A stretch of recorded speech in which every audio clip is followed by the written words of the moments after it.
Finally, it's time. This is what I've been waiting for. All this Garb stuff was cool. Garb versus Aokiji. Garb's the GOAT. He's a legend. Kobe, all that shit was nice. Honesty Impact! Get the fuck out of here, bro. Fuck out of here, boy. Get that weak shit out of here. Stuff occurred my ass, nigga. Get the fuck out of here, man. But in comparison to the Egghead incidents, I do not give a fuck. We don't care. Let me tell you. The way the narrator hyped up Egghead Island before we left for like a span of 10 chapters because we haven't seen Egghead and the main characters for like 6 to 5 months. And then he hyped it up this chapter because we're about to see it in the next chapter. The famous Egghead incident that will shock the world. That brings up the question, what the fuck happened on Egghead Island? First of all, we can assume not Blackbeard I should say, some of his members are pulling up to Egghead Island because we've seen these ships pulling up. I'm assuming it's Luffy and Katarina Devon since I never seen them at Hachinosu or with Blackbeard at the time that we seen the ship. So it might be them and they might do some extremely slimy shit and I feel like they're gonna have a big impact. If I'm correct, Katarina Devon is the one that can shapeshift so she can make herself look like pretty much anybody with the Delphi power. So who knows, she might pull up to the island, she might be Saturn, she might shapeshift into Vegapunk himself, and she might finesse some people. She might even turn into Kizaru and then Sanji fights her. Yo, don't put that past Oda. Yo, that's a fucked up scenario, but Oda is a masturbator. Let me rephrase that. Oda loves baiting my bitch ass, so I wouldn't put it past him. He loves baiting Sanji fans. It's a fact, he's been doing this. And he also loves Sanji a lot, if you didn't know. And there's obviously the biggest problem of the Marine fleet, including Kizaru and Saturn on Egghead Island. But we will discuss those agenda matchups later. So the last time we left off, we had the monster trio dealing with the Seraphim.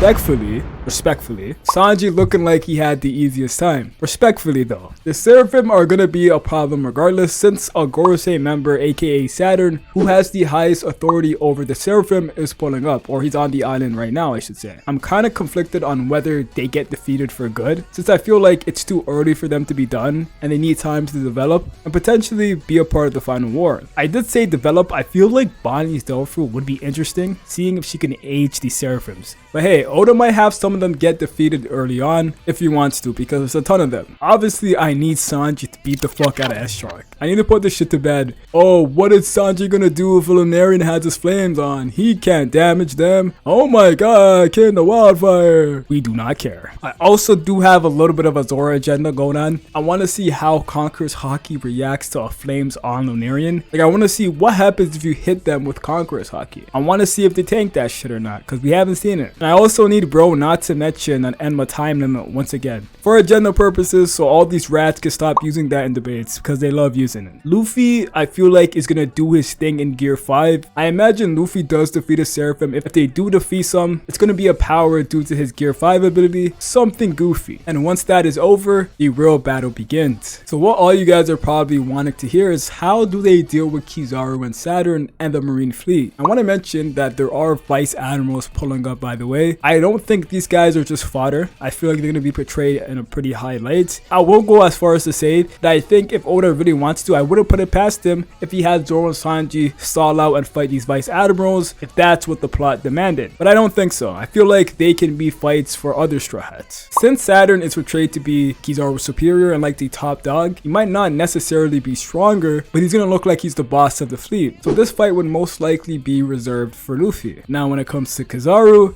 listen. I want to say Luffy might actually be the one to fight Kizaru while the Wings fight Vice Admirals and stuff. But if Luffy doesn't fight Kizaru, I have an agenda. This agenda is an agenda that 90% of Sanji fans have prayed for. It needs to happen and I will speak it into existence, which is Sanji versus Kizaru. If you existed in the community, you understand why Sanji fans want this and the reasoning behind it. Kizaru is seemingly the fastest character in the verse. Sanji is a very speedy character that performs insane speed feats and he's only gonna get faster. They both have this parallel dialogue in terms of speed. Speed is weight. Who really talks like this in One Piece? Oda ever wanted to portray Kizaru's speed, he can do it with him moving way faster than Sanji. And Sanji moves fast. The fight would be the most aesthetically pleasing. It would be very beautiful since they both have similar fighting styles, so I would love it, and it will happen. But unfortunately though, I'm not Oda, and he will do whatever the fuck he wants. He could honestly make Zoro fight Kizaru. I know. Shh, it's okay. Just saying that and hearing that, it's gonna hurt a lot of souls. But we're dealing with Oda here. It's fucked because Zoro is gonna be the one to take our most anticipated and sought out fight. I know, it hurts. Zoro is gonna be the one to take it.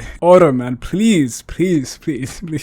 This guy already fought 2 Yonkos, man. Stop the bullshit. Don't make me wait till EOS for Sanji to fight a top tier. But the reason this is possible is that if Luffy does fight Saturn, that means Kizaru is the number 2. And Kizaru is also like a kind right-hand man, so he's also a number 2 in that aspect as well. So we all know Oda makes Zoro fight the number 2 while Luffy handles the main guy. There's also the connections of Kizaru having altercations with all the right hands, like Marco, Mbekpe, and Rayleigh. He did with Zoro back in Sabaody as well, and now he might need to get his get back. Some people also mentioned this is a parallel to Sabaody, where Zoro had an altercation with Kizaru. Listen, all these connections don't mean shit. People made a million connections to ZKK. So yeah, realistically, Sanji ain't got no concrete shit to fight Kizaru, neither does Zoro. The only real concrete shit is that Zoro's fighting the second strongest, which Oda constantly does, so it is likely that Zoro can fight Kizaru. I have a solution. Something I would actually prefer is if they work together and fight Kizaru. There's nothing more I love more than a Sanji and Zoro team up, and that's on everything. Like, those two working together in Wano was my favorite part of Wano. I don't expect these two characters, Saturn and Luffy, to get defeated. Actually, it depends. There's a lot of Gorosei. If you want to get defeated, it's something that could most definitely shock the world. You have to remember, something drastic has to go down here, and if a Gorosei gets defeated,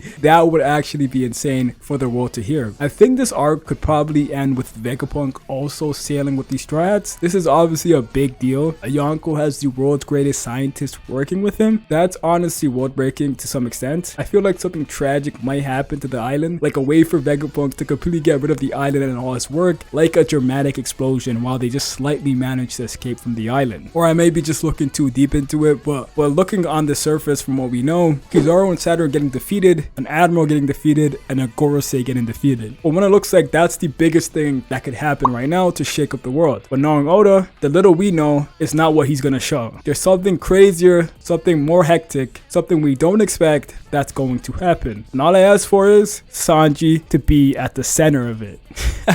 Alright, I'm done. My agenda's done. Listen, maybe I'm looking too deep into this because I just remember that Big News Morgan, yes, this guy right here, he controls the news, and whatever he says goes, and whatever he puts out there, the people believe. And we all know he has a lot of tendencies to spread his propaganda, which he does time and time again. So whatever happens at Egghead Island might not be the truth. And there could be some fabricated lies, there could be some fabricated events that he's spreading that might be the craziest shit to the world. So yeah, that's just something to keep in mind. And that's my general thoughts of Egghead Island. I know it's about who's fighting who, but I really can't think of anything really crazy that can happen on the island besides the main fighters pulling up. So yeah, that's pretty much it. Make sure you guys leave a like, subscribe. Catch you guys next time. Peace.